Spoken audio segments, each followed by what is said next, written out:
The skies burned red over the war-scarred plains of Vaelmor, where cursed winds swept across the broken lands and the rivers hissed with poison. The last great fortress of darkness loomed in the distance, the Crimson Spire, pulsing with ancient malevolent magic. This was the place where the world would either be saved or fall forever into shadow. 6 warriors stood at the edge of fate. Kaelin, once a prince, now a knight with silver eyes and a blade forged from fallen stars. Nera, the Stormcaller, whose voice could summon thunder. Thorn, a silent shadow, assassin of the unseen. Lissa, a fire witch whose flames had once burned cities, now sworn protect. Garrick, the giant, carved from stone and fury. And Ori, the last seer, whose visions had led them here, though she never spoke of what came after. They had seen kingdoms fall, watched friends die, fought through wastelands corrupted by the cursed magic that had bled into the veins of the world for centuries. And now they stood before its source, the Wretched King. He had once been human, a savior, a scholar, but in his quest to master death, he opened the veil, letting in a darkness that devoured his soul and reshaped him into a twisted god of decay. His body was bone wrapped in ash and smoke, and his voice echoed like a scream that had never stopped. "You are too late," he said, standing at the altar of the Crimson Spire. "This world already belongs to me." Kaelin stepped forward, sword gleaming with the light of 1,000 fallen warriors.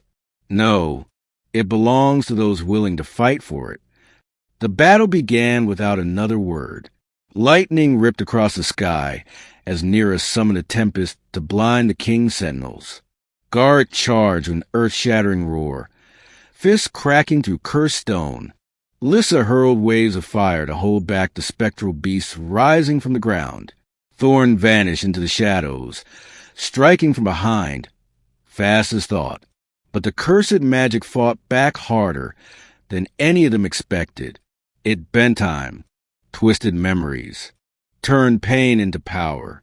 Kaelin met the Wretched King in the heart of the spire, their blades clashing in a storm of sparks and screams. The king whispered Kaelin's worst fears into his mind, showed him his fallen kingdom, his dead brother, the fire he couldn't stop. Still, Kaelin fought. Meanwhile, Ori knelt at the base of the altar, drawing a circle with her blood. She began to chant the final spell, one that would burn the cursed magic from the world. But there was a price. The spell required the life of a seer, and her life had been forfeit since the moment she first saw this day. As the battle raged, she whispered the last word. A blinding light exploded from the altar. The cursed magic screamed, a sound of fury and fear, of centuries being unraveled in a single breath. The Wretched King turned, realizing too late. Kaelin's blade pierced his heart, not of flesh but of shadow and sin. The king disintegrated into ash. The spire cracked, then shattered, and the cursed magic with it. The sky clear for the first time in 100 years. The rivers ran clean. The earth sighed with relief. But not all survived. Ori's body lay still, her face peaceful. Nera had shielded the others from a final blast of dark energy, and vanished with the storm. Thorn's shadow flickered once, then was gone. Lissa's flames had consumed her entirely, her final fire protecting the spell.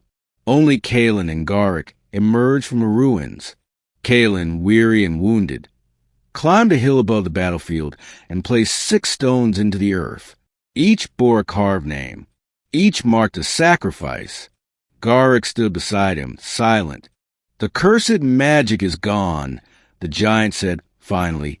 Kaelin nodded and laid his sword on the grass. "Then let us leave it buried." They walked away without ceremony, just 2 survivors in a world that had been bought with blood, magic, and the final breath of the brave. Peace had returned, but only those who bled for it would ever understand its price.